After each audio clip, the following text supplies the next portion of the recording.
Welcome to the latest edition of the Denny Artache Show. I have a great guest here, John Demitri. And John is a real estate professional, entrepreneur, businessman. This dude, he's a mover and shaker. And he's national. He's not just here in Florida, but we love Florida, right, bro? We do. We love Florida. I mean, you can't beat the weather. Can't beat the golf. Can't beat the golf. No When I was state younger, shots. I'd say you can't beat the women. But Man, you got to watch how you say that. I don't agree, or, well, no, I said when I was younger. Oh, okay. I'm now attached, and And so you it can't- doesn't matter anymore. But So if your wife hears this, she's going to beat your... no, she would agree. When All I right. was younger, I was out there, but she caught me and kept me. And now she beats you. Yeah, now she's like, That's I'll awesome. beat you if you keep going somewhere. And I'll tell you a funny story about that. What? Really funny story. So she's a OBGYN nurse practitioner. Okay. Been in practice 33 some years. She knows like every woman around here. Now you imagine Oh, man. if I tried to stray and a woman comes in and she sees my picture on her desk, I'm screwed. Yeah. You know? Yeah, plus she'd probably give you some strange things to drink or eat. And It would be. You So- wouldn't make it to Christmas. Yeah, so there's no, it's, look, I'm settled. We're almost done with our 13th year, and this is it. That's This it. is the last one. I had a couple trials ahead of this one, but I got the right one. I finally got fixed. And, so now I'm a good husband. So She seemed really nice. I was Yes. just happy to meet her the other day. We were looking at, it's funny, for those who do know or don't know, I do a lot of public speaking. That's how I met John. I was doing a workshop on the estate planning. He comes in, he sits down, we start chatting, and it was like we forgot everyone else was in the room, right? And I knew within 5 minutes to 10 minutes, I said, oh my God, this realtor is different. He thinks outside of the box. So why do so many realtors, how come they don't do that? They just do the same stuff. All they want to do is get the listing. They promise you they're going to do all these things. And then they go into the witness protection program once they get the listing. once they get they Once they get the listing, I right? call it list and pray. Yes. They list and then they pray. And when they pray. Yeah, when they put it on MLS, that another agent actually brings the buyer so they can go on vacation. So Yeah. that is it. So really, the reason I just my own speculation to Yeah. that is that from our industry standpoint, it really hasn't changed a whole lot in several hundred years. We're Okay. still doing. We're using different tools. Okay. We're refining things and getting a little faster at stuff. But the reality is, you still list your house with a listing agent who puts it out on MLS. Used to be books. Y'all remember when you bought houses, it was in a book? And I you don't had to- remember that. Oh, When was yeah. that? In the 70s? Yeah, 70s, Okay. 80s. There was a book. A book. So think of this pre-internet, and when you wanted to buy a house, you had to go find an agent that put in a book. And actually, before there was actually a book, agents themselves just had like index cards. And what would happen is they would go to the diner, right? There'd be some place in the town, and all the God. agents would meet for lunch. And they would all say, hey, I'm looking for a house like this. They'd go through their index cards, and they would say, And they look right there. they would look right there. Well, they probably posted for sale signs as well, right? Oh yeah, but you had to drive through the You had neighborhood. to drive through the Yeah, neighborhood, so right. that's like your first networking deal. Okay. And then that graduated when somebody had an enterprising idea and said, you know what? Why don't we make a MLS association? And we'll make all these realtors in the town join us, and then they can take all their information and put it in us, and we will put it, as opposed to them having individual sets of index cards, Okay. we'll put it into a book. We'll print the book, and every week we'll send out a new, it's expensive. Every week they send out a book, and that book got bigger and bigger and bigger. So now you didn't have to go to the diner and socialize. You could just get your book for the week. A person would call you and say, I want to buy a house. You'd meet them somewhere. You'd pull out your book and you would go, well, I think this house and this, and that's how it went. Then that book turned into online, and that's how we have like. It's so funny. When I was speaking to you, there's another guy in Port St. Lucie who Okay. thinks outside the box, very entrepreneurial, very successful. He's the opposite. He's like, look, if you have a property that I think I can sell, let me call my people. He didn't even ask to list something because I'll never forget that I had bought and sold several properties that I did for sale by owner. And realtors would come to me and I go, look, if you have a buyer, knock yourself out, I'll pay you the commission. But if you don't, I don't want to list it with you and you go bye-bye for a while.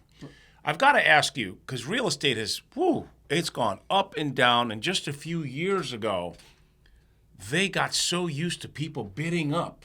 Oh, yeah. I mean, you want $500,000? I'll give you $550 for it. Today, where do you see the state? We're in October 9th, 2025. Where's the real estate market right now? In Florida. In Florida, yeah. So the real estate market in Florida is this. Anybody's guess, quite honestly. But it's a buyer's market, isn't it? Oh, yeah, absolutely. Nationwide, but definitely in Florida. And there's some places in Florida that are still in demand. So let's take Fort Lauderdale, Miami area, Okay. Weston, for instance. Okay. Okay. Very desired area, higher end area. No opportunity to build really new stuff. What is there? If you want to live in that area, you're going to pay what they want.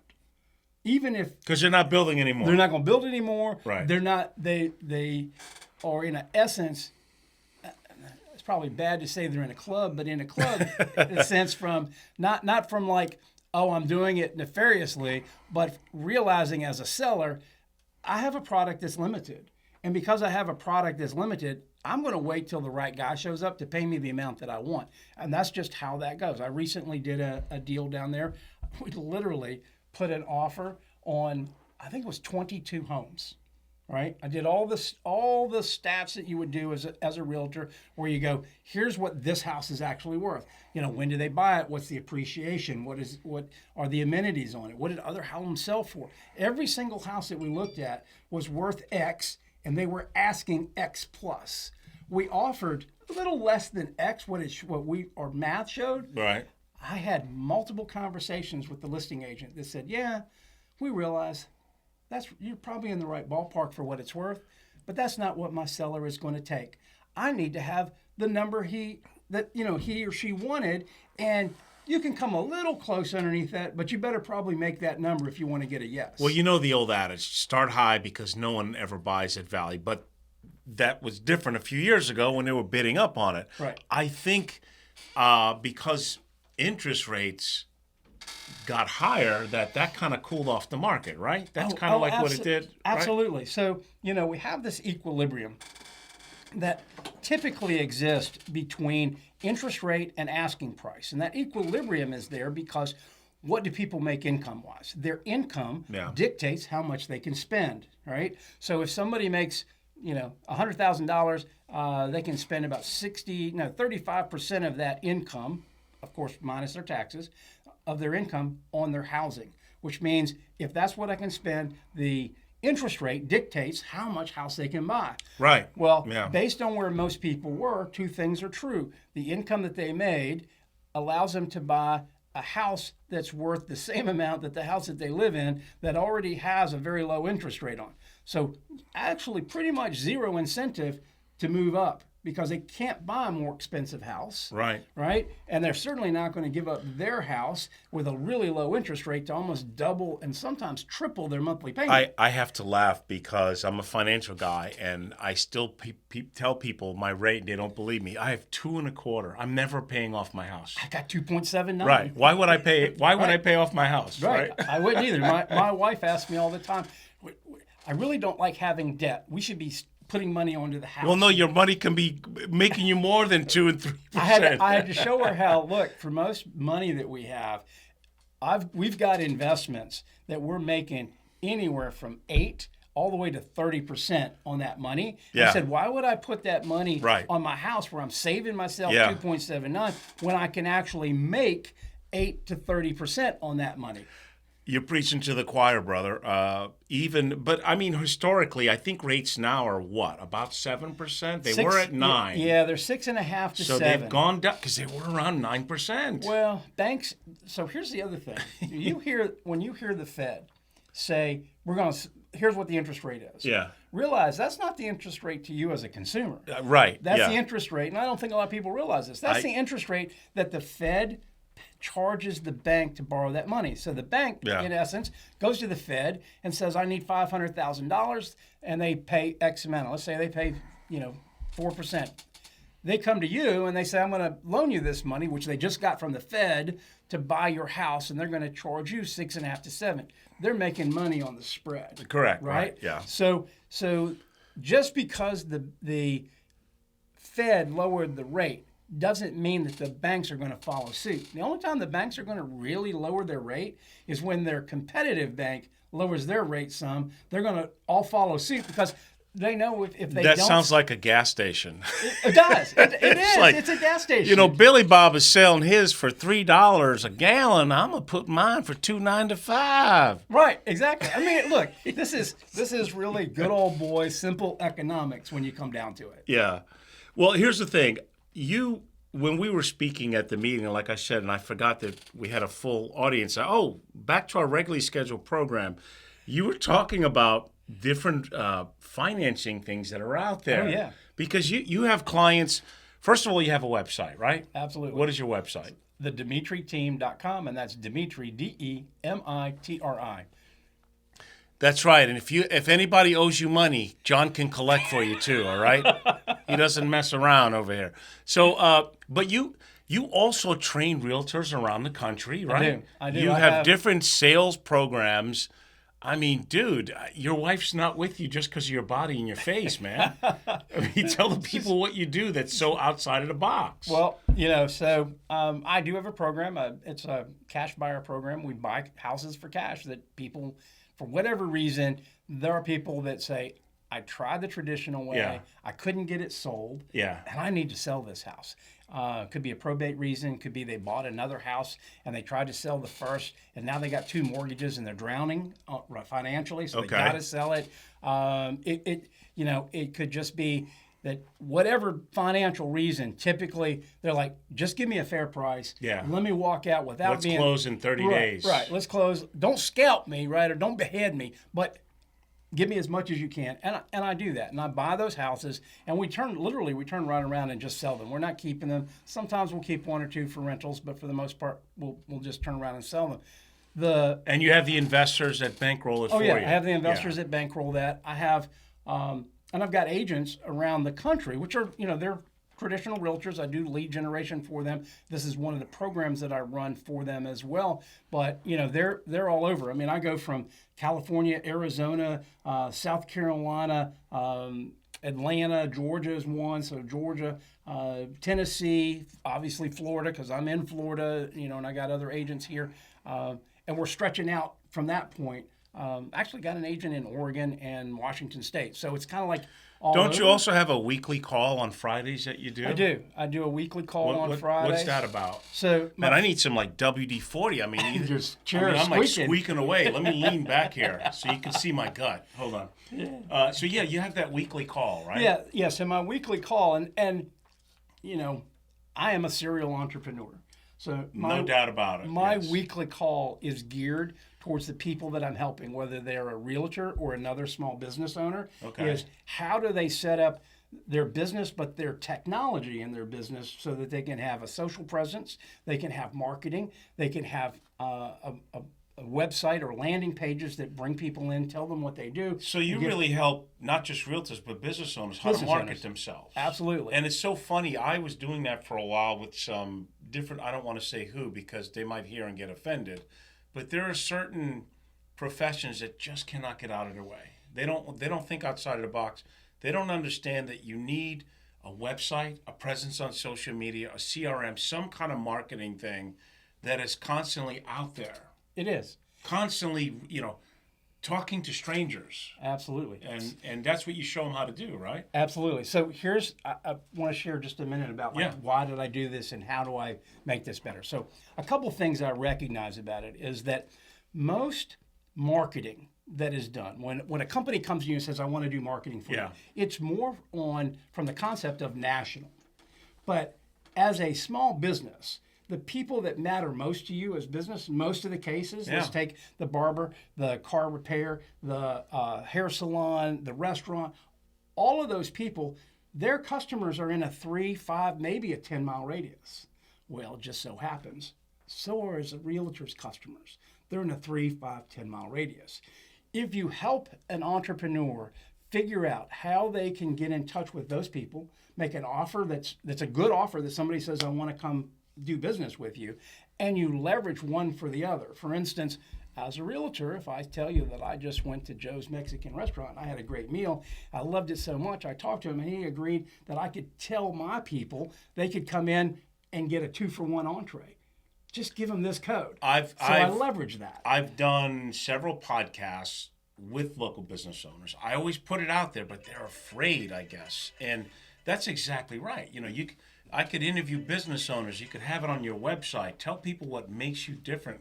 And it's interesting. Yes, a lot of people want either a national or global presence, Right. without first mastering their immediate 10-mile radius. Exactly. That's It's almost like if you can't do it in your hometown where they can reach out and touch you, what makes you think you're going to do it nationally? right. That's where your repeat business is. And referrals, right? Exactly. Go see John or go see Denny because they're local. they're local. So I'll tell you one other thing there's a ton of talk about, but there's no real, I will say, meat on the table about how you actually use this for most people, and that is AI. So let's take as a small business. Let's take the fact that let's take a roofer.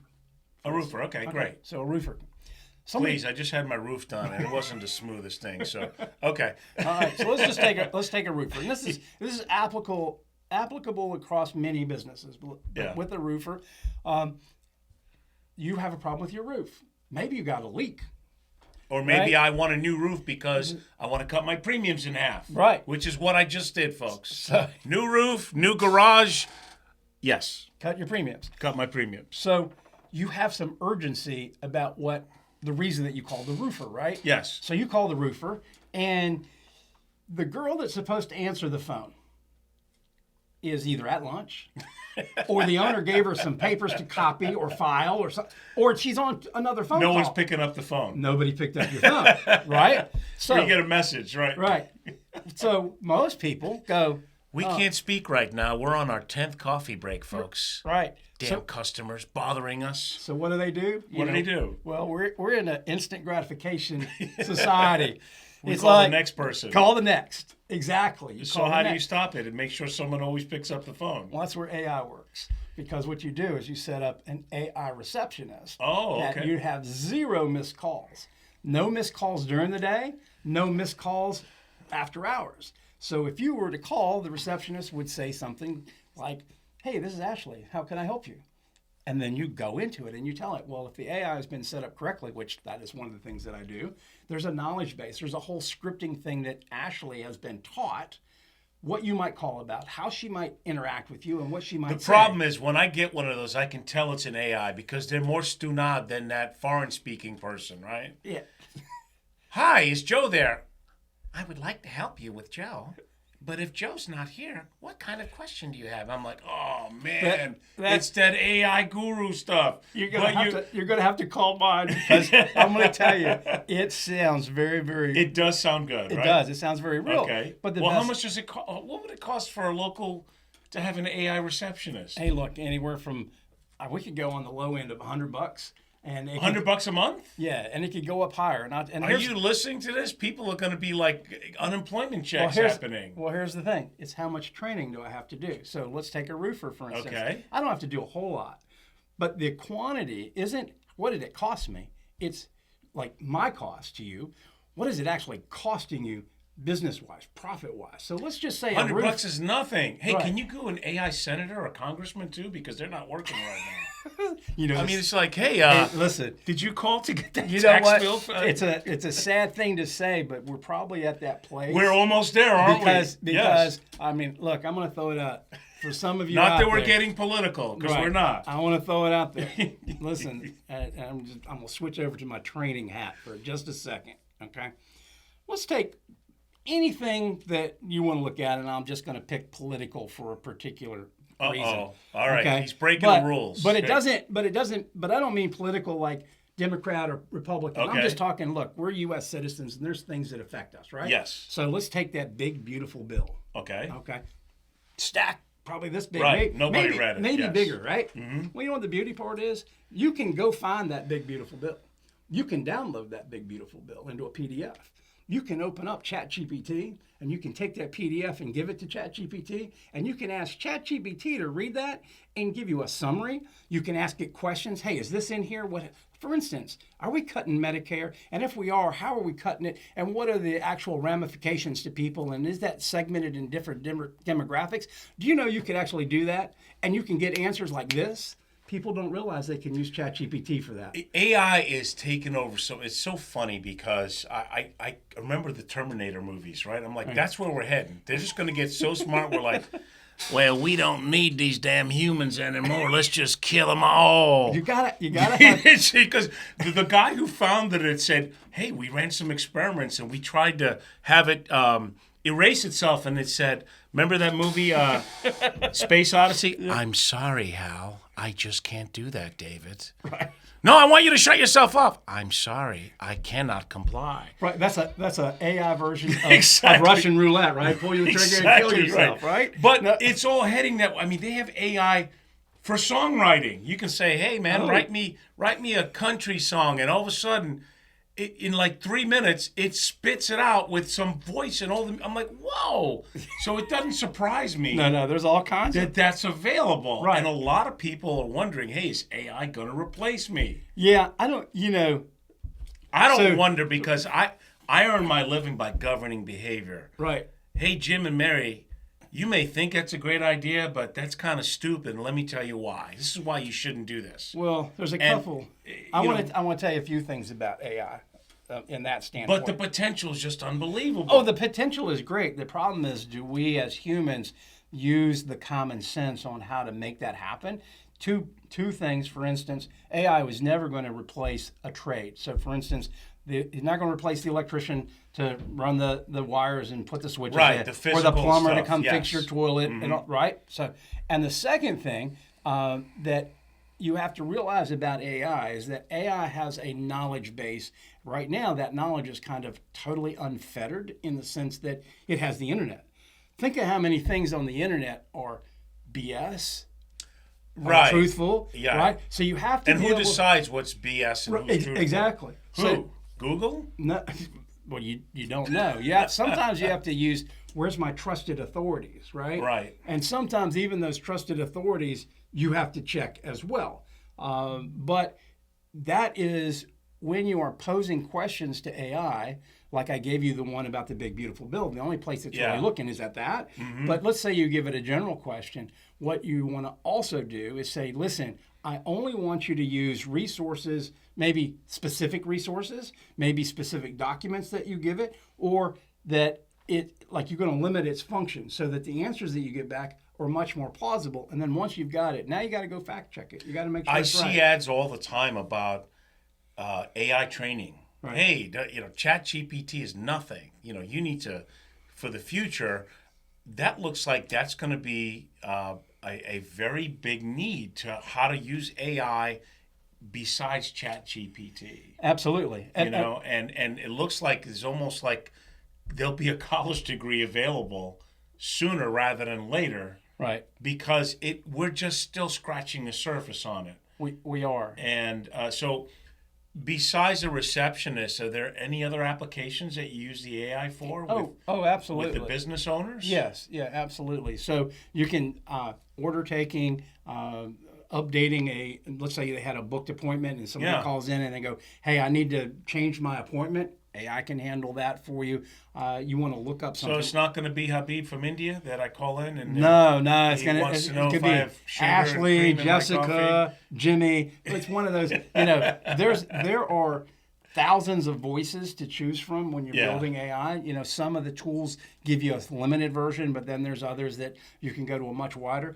Not only that, AI is possible to be your voice. You can actually train. No, I see that. Your yes, voice. Obviously. So it's your So the voice. question becomes: does it take information that's already posted on the internet, or does it critically think and solve problems? That's the part where I'm still fuzzy on whether or not it does that. It does. So because if it does, hey, AI cure cancer, figure it out. Here's what we found out, and what can we do to regenerate, cancerous cells or eliminate cancer. That is. I have to believe that we're closer to that happening?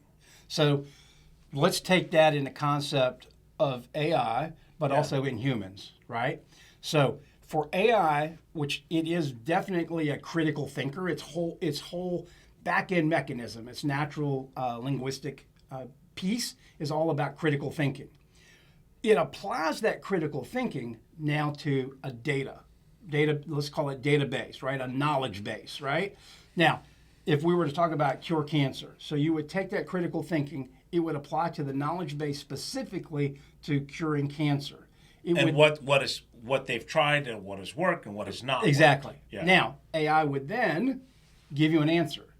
Now it's up to you. You've got to go try it, and then you got to report back to AI. You told me to do this. Here's the result. It takes a human to do that, right? Here's the result. Now AI has additional information to now further improve its answer. I do it just, sometimes I'm building a website. And you'll ask it what... And I want to do a specific thing. It'll say, look, I want you to write the code. I want to do this, this, this. It'll give me some code. I'll run the code. I'll get an error. I'll say, no, I ran the code, but this is the error I got. Oh, I see the problem now. And try this and this. You can literally refine down. My luck to AI would be like, now go get your shine box. Hey, maybe you heard I don't shine shoes no more, right? I know we got on an AI tangent. It is one of those things. But I want to love. hear of what Right. you do because you're out there not just helping realtors, but you're helping business owners and entrepreneurs. Right. I started down that path of trying to help them, but I got to tell you, it's exhausting. A lot of people are very comfortable where they are. They don't want to grow. Well, so let me put this in a context for people, because you were talking about, like, what does the AI cost? Yeah. What you've got to look at, and this is where I think most entrepreneurs find themselves, certainly most realtors find themselves in this. They are approached by countless people offering them some solution that costs some money, promising that if you got that solution, X number of sales later, you will have paid for this for the whole year.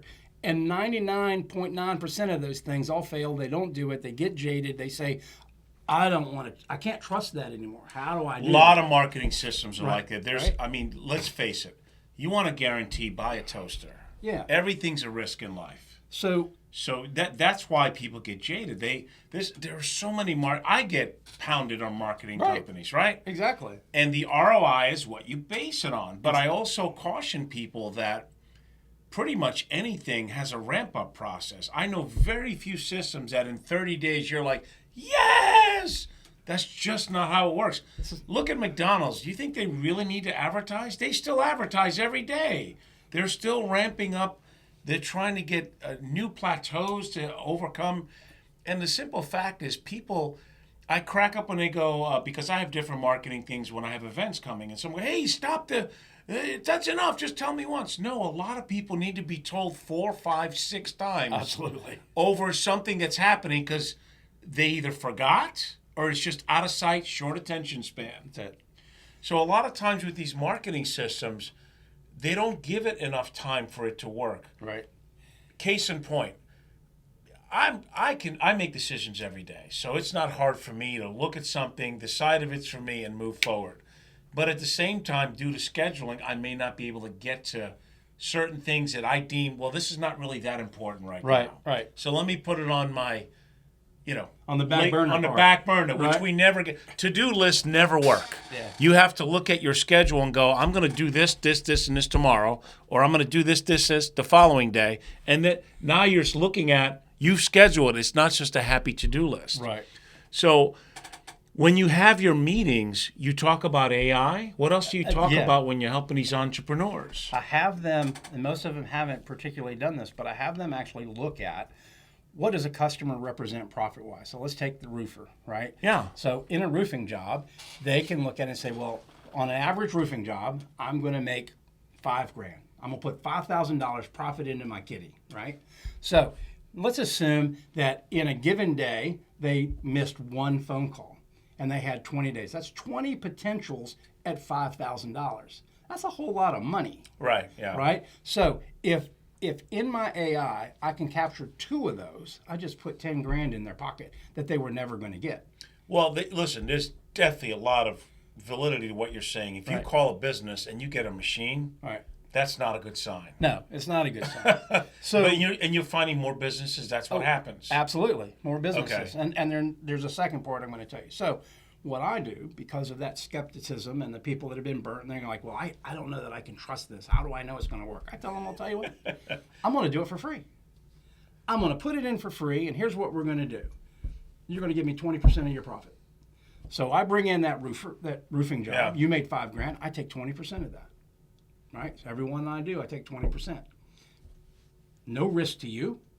You had only a 20% overhead. There's not very many businesses out there that can say I only have a 20% overhead. So very, very fair. Well, they have other things too. Yeah, no question about it. And then I can add services on top. So let's just say that person, let's say that they had, I don't know, they quoted during the course of the year, they quoted 200 people a roofing job that didn't take their job, but they probably still need a roof. There's no follow-up. Yeah, follow up is key. My sure. AI can follow up. Especially, let's take the fact, remember I mentioned earlier about having a good offer?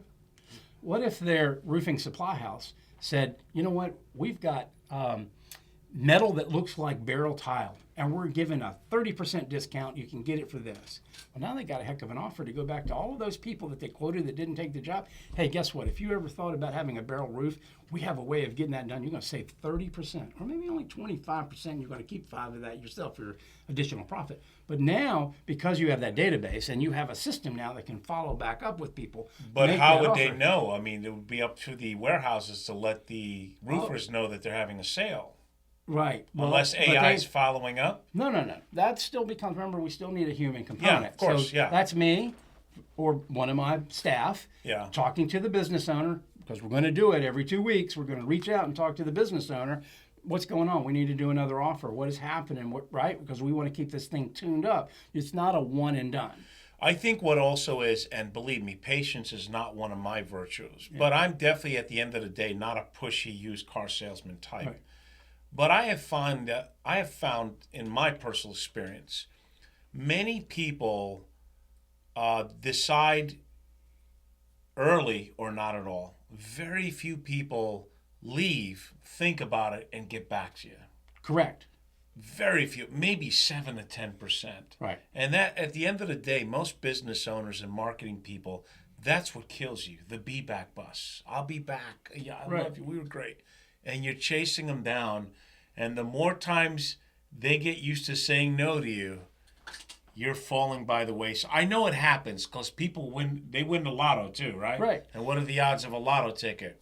But I think what wears most people out in business and marketing is, gosh, I met this couple. They seemed so hot, and then they went into the witness protection program.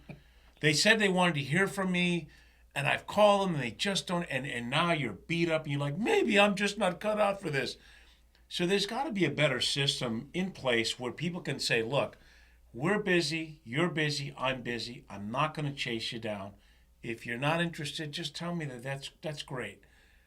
Or I'm going to send you 3,000 emails every day until you tell me you're not interested anymore. Well, let's add a third dimension to that, right? So most of the time, people, there's a couple reasons that people don't move forward, right? Yeah. They don't have an immediate urgency. Correct. You haven't built enough trust and value to them, right? And because you haven't built the trust and value, they're not going to pull the trigger. How do you do that? How do you build that up over time so that they do business with it? A lot of it could be financial as well. I mean, some people shop 6 months to a year before they're ready right. to find out the situation. Now, in that case, I would say if they tell the whatever business owner is, hey, I like you, John, and when I'm ready, I want you to be the guy, but we're still 6 months away. Right. But during Now, that, that's giving at least a timeline to the person. right. But for the most part, I mean, I don't know. I don't have a lot of time on my hands. Do you? I mean, do you go shopping because you have free time? No. I usually Amazon. go shopping because I need something. Amazon is my favorite store. Right. Because I look it up, I get the information, I do the reviews, And you can I pull the buy it. trigger. That's right. And I'm telling you that probably 80%, that's how it is. right. And that's where the AI, and not just AI itself, but utilizing the follow-up systems and providing additional information, education. So Yeah. I'm going to stick on the roofer, for instance, right? So you might want to follow up with them 3 weeks later, but it's not a question of, hey, Billy Bob, I know you want to get a roof. Are you ready now? It's not that. Don't jerk me around, Billy. Right. I know where you live. Right. It's more of, hey Billy, we've have just done a few more roofs, and the insurance companies we've found that our buyers that took our roofs saved on average $1,000 to $1,500 a year on their insurance. You might want to check with your carrier and see if there's actually a savings, which might give you another reason why to pull I'm the cutting trigger. mine in half. Yeah. It's funny, and I love talking about this with another business owner, entrepreneur like you. You have to be careful how you say that, because you don't want to seem pushy too. Like I always, it's so funny. Every car I bought that day. I decided I show up with my financial calculator, Right. and I wear garlic to put away all the salesmen, so to get them to stop and say, "Are you looking to buy today?" I mean, that's a stupid question. Right. Is that like going out on a date and say, "Hey, if I buy you a nice dinner, are we gonna, make out later on?" I don't know. Let me see if I like your personality or something, right? So then the question is, well, I came here for something, right? Right. I'm interested in buying something, right? Right. I didn't come here because I'm telling you, many people do not have a lot of free time unless they're retired. Right. So maybe the question should be, "Hi, Joe, are you retired?" "Yes, I am." Uh-oh, here we go. Or if it's Saturday, they're giving out free. If it's Saturday, they're giving out free hot dogs. I came here for the free hot dog and toaster. And I think most people will buy if they like and trust, but that depends on how you approach them. Right. When I was doing retail years ago, I worked for, I guess I'll say Guitar Center. I was the #1 salesman in the country, Okay. right? And I had the LA store. And I was very well known for, people would come in, I'd make them feel comfortable, and I had a high closing ratio. They'd come back and everything, but I wouldn't ask stupid questions like, "You buying today?" And I'd talk about what they're wearing or Right. what the weather was like, and then people feel more comfortable, right? I don't care if you're selling roofs, hamburgers, cars, Right. widgets. You get into an environment. It's kind of like Starbucks. Do they have the best coffee? No, but when you walk in there, they have the ambiance of the music playing, Right. and everyone's nice to you, Right. and no one is upset because they're not over their childhood, and that creates an environment. I know buying coffee is not a big, but the same thing can hold true on what you're selling, whether it's a restaurant, whether you're selling cars or anything else, where they come in and feel like, wow, what a great environment. And you know what? They gave me a deal where I was a fool not to take advantage of it, right? Or they logically explained to me that, I know you're just looking and thinking about it, but let me tell you the advantages of figuring it out now. Right. And I think most people, if you get that point across in a nice, non-pushy way, they'll say, "Oh crap, he's right. Why don't we just do this?" Right. Yeah. It's And a lot of providing them that value, right? Right. And then a lot of them went into that, well, we'll give you a 30-day money-back guarantee thing, right? Yeah. Because they know that most people are not going to come back. "Hey, I've had this for 29 days. Here, take it back." Right. Most of them just want to be assured that if they don't like it, they can return it back. Exactly. It's like those, it's funny, you see those ads. "Hey, if you give me $50 for this book, I'll show you how to get $50 from other people to buy this book."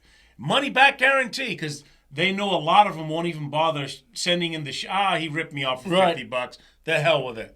That's true, isn't it? Why? Because people are busy. Right. Exactly. They don't want to bother filling everything out and sending it back in. So they go, "Hey, don't worry about the majority's never going to return it. Right. We're going to make our money." Right. But I think most consumers right now, they're beware, they don't want to be conned or sold into something that,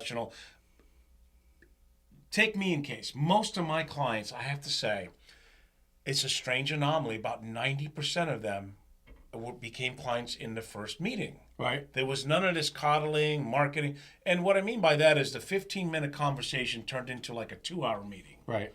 And we uncovered so many things. We get it. I just get it out in the open. I'm a very transparent guy. Right. And I like to get into, to see what it is that the clients are trying to do, what their experiences have been in the past. Because if they're here to talk to me, chances are they're not happy where they are, right? Right. If I would like to think that all my clients are happy, that would be an egotistical error. But most of them are not shopping for other advisors because I would hope that we covered most of their concerns in our relationship. Right. Well, you know, in the conversation you and I had about mine when I came to you as, Yes. as a client, two things. You not only covered my concerns and where I was and where my goals were going to be, but you also brought to light things I wasn't even aware of that I should be aware of, right? So that I could make a complete package so that I had basically, you know, this security blanket in essence around all my financial needs, Right. that they were all there, that the place that I wanted to get to and what I wanted to have happen financially actually could, and there wasn't any stumbling block or something to derail that thought, right? That no matter what happened, you were pretty much setting up a way to cover all of those contingencies so that it was all done in a package and it was great for today, for tomorrow, and decades later. So And that was a very eye-opening experience. And I thank you for that because that's what I try and do. I say, I want you to think outside and inside of the box of what it is that you're trying to do. And a true professional does make you start thinking, you know what? I didn't think about that. I'm glad you brought that up. It's so funny that every profession, look, there's advisors out there that I'm not crazy about, right? Every profession. There's law enforcement. I've met some unbelievable law enforcement people. Then I've met some people that, hey, you should really retire. Doctors. I think more doctors have lost that art too, where they're talking to their clients. They're on all these medications when they should say, you know, have you really thought about changing your diet and your exercise? Because honestly, if you did that, you'd have less medications. Right. I know it's work, but it's going to be worth it. In other words, the doctor or whatever your profession is, you're getting the consumer, the client, the patient to think outside of the box for the grand scheme of things and get them thinking about something that maybe they didn't think about, but now that they're talking to you, and I don't see how real estate could be different. I know that I tried to get you this one property, and it turns out that they had someone who came in, and that person I told you we already talked to, and they were procrastinating. So I brought you. Oh, wait a minute. Now I'm in because someone else is going to buy this property, and they bid up higher. That sense of urgency was created when they now knew someone else was involved. Well, procrastination and indecision in itself is a decision. A lot of people think, well, I'm just not going to decide nothing. You actually did decide. You decided to do nothing. And let me tell you what nothing is going to cost you. Right? Does the price of everything go up in life? Oh, absolutely. Never goes down, right? No, it doesn't go down. I shouldn't say never because there's the crash of 2008 and stuff like that. But one constant that we can always know, that everything always goes up. Nothing stays the same. Simple inflation. I know people that still remember they could buy houses for $10,000 or $20,000. Oh. That are now $500,000 houses. Oh, yeah. My parents bought all the time. The house I grew up in. My parents bought for $14,000 in Virginia. I know it seems like centuries ago, but not really. Just 5 to 10 years ago, the price of everything has gargantuanly skyrocketed. Yeah, and it skyrocketed. Yes. So I'm from New York. We don't know how to speak English correctly, but I'm not a politician, so don't worry about it. But that's the truth, and a lot of times people don't understand that indecision can cost you. Oh, absolutely. And I really believe that if a consumer knows the facts and they can weigh it out and it's not BS, they will make decisions more. Right. A lot of times indecision is fueled by fear. Right. And just as an example, as we're talking about buying houses a long time ago. So in my mid-20s, I bought my very first house. 1984, and I bought that house with a 17% FHA loan. Okay. Yes, the 80s. That's right. 17%. The Reagan years. I was in the military at that time. Yes. So less than 3 years later, interest rates came down to 12.5, FHA has a streamline, as most lenders have, a streamline program Yeah. that you can refinance very quickly, very affordably to take advantage of the new interest rate. So 3 years later, I'm refinancing the house, not taking any money out, just simply refinancing, Yeah. but lowering my interest rate, right? So I was at 12. So when I hear people complain that, oh my God, 6.5% or 7% Oh my God. is like outrageous. Oh, and they I think we- Brian, that usually means that the toaster needs to be done, or or the battery's going low. That's when I hear the air fryer going. I know they were complaining about that. When you look at historically, Right. anything around 8% was desirable. Right. But we've become so spoiled in our country. We still have our country still so great compared to many others economically. Right. Are we perfect? Of course not. We have history that just repulses me. But there is no perfect country. But it's funny, I always tell younger couples that if they find a house that they really like and they know they're going to be there, Right. and they can get a good enough price, so you factor in the discount, Right. and you're paying a higher rate, you can always refinance Right. when rates go down. Which goes back to one of the very first questions you asked me. Where do I see the market? Yeah. And I said, hey, no telling. It's like we're on a seesaw, right? We're in the middle. We step right, it goes up. We step left, it goes down. So I don't know, but let's just take somebody who's got a house and they're hoping Yeah. that interest rates go down. Well, if they buy the house today, as we call it, you marry the house, they can, in essence, date the rate. So if rates do go down, they refinance. But what if we're wrong? What if rates never go down? What if they keep going up? And you They're waited. still buying in today's price. Right. Because, but I at mean, today's rate. But if- what do you think? I don't know. Stock market returns, you can guess between 6 and 8%. But real estate, I mean, a decent piece of property should appreciate at least that each year, right? Yeah, historically, this is what happens. If you go back, most properties, if you go back and you look from a year, what it was worth, you go 10 years later, Yeah. most times, 10 years later, that property has doubled in value. So if in 1980 it was worth $200,000, in 2000, or I'm sorry, 1990 it's worth $400,000, and so on. So you just keep looking at every 10. Now we had that adjustment in 2008 that brought things down.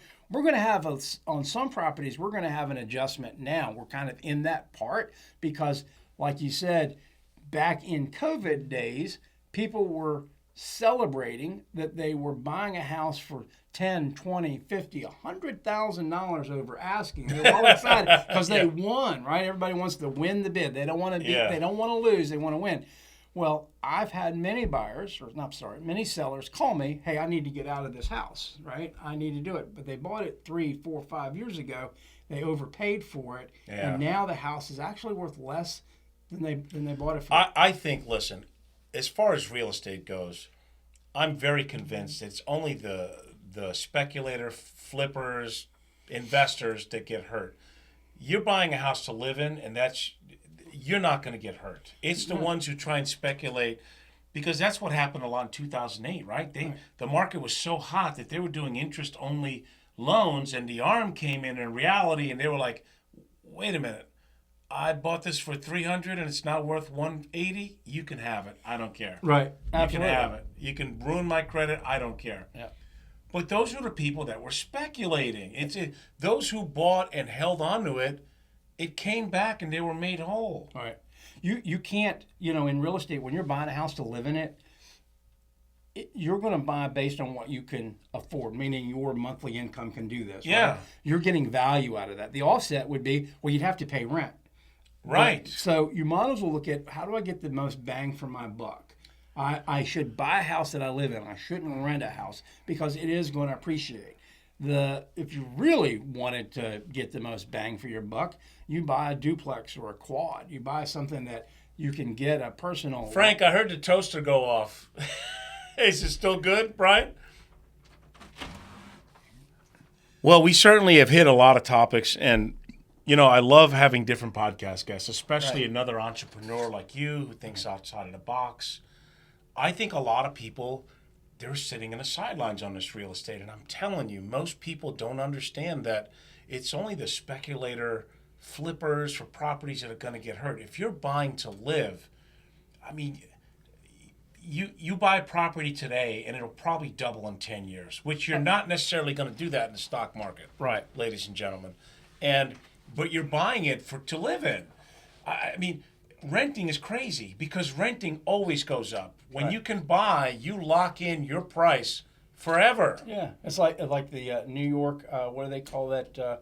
Where they lock in your housing thing? They call that. Oh yeah, right.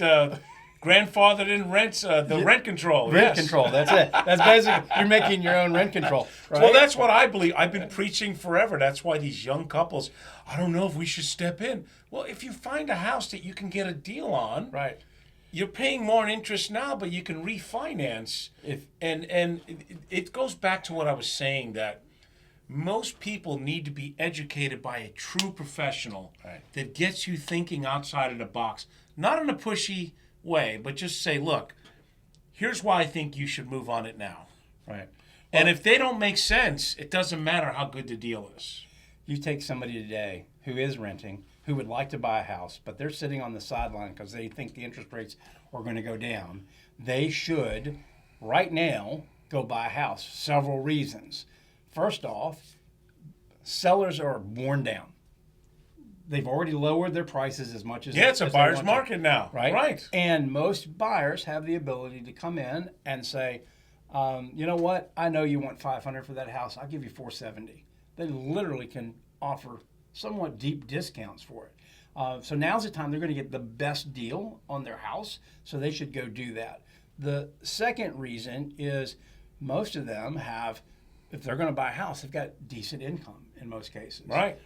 Buying a house gives them an ability, tax-wise, they're going to save some money on doing that, because in the first year of buying the house, they're going to write off all their closing costs. They're going to write off all the fees that they had. So they're going to get somewhat of some help in their taxes, because they're not going to pay tax on that money they just were able to take as a deduction because they bought a house. Now, wait, you can write off closing costs? Yeah. I didn't know that. I'm not an accountant or CPA. Yeah, you can write off. Yeah. But I don't think I did. I mean, I get the write-off on the interest I've paid. TurboTax. Use that. Just bought a No, house. I use listen. Well, no, you want I to like know. to think I'm a smart guy, but I found out how stupid I am when I got a professional to do my taxes. Yes, you should get So a now professional. I don't even bother anymore. Yeah, but I get other but that's good to know. Yeah, it's one of those things that you can definitely. But write rent off those is so expenses. crazy. I know people that are paying $2,800 to $3,000 for a one-bedroom apartment, Absolutely. and I'm like, hey. I mean, yes, you could buy a condo for a lot less. there's condos you can buy for $200,000.